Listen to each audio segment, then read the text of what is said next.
বুধেশ্বৰ গগৈ।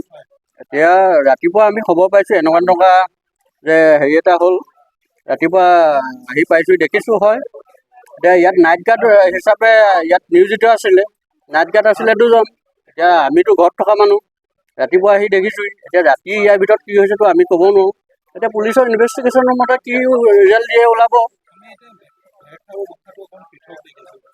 সেইটো কথাটো নাজানিম, এইটো পুলিচৰ এতিয়া তেওঁলোকৰ কাম কাজৰ মতে যি ইনভেষ্টিগেশ্যন কৰে তাৰ ওপৰতে আমি নিৰ্ভৰ কৰিম বা পুলিচে নিৰ্ভৰ কৰিব।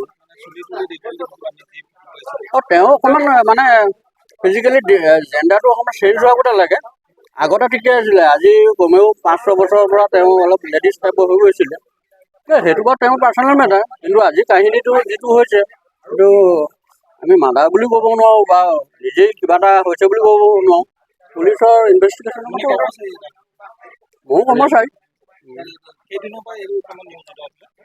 তেওঁতো কামততো বহুত বছৰ হ'ল নিয়োজিত হৈ থকা, কিন্তু নাইট গাৰ্ড হিচাপে আজি 10 দিনমান হৈছে ইয়াতে দিয়া। লগৰজন আছে ইয়াতে পাব হয়, তেওঁ সুধিলেও মোতকৈ কিজন বেছিকৈ গম পাব। সেইটো তেওঁৰ পাৰ্চনেল মেটাৰ, এইটোৰ লগত ইয়াৰ কোনো ৰিলেটিভ নাই।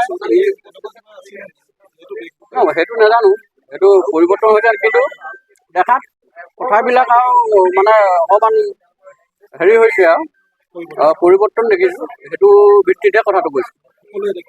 সকলোৱে দেখিছোঁ।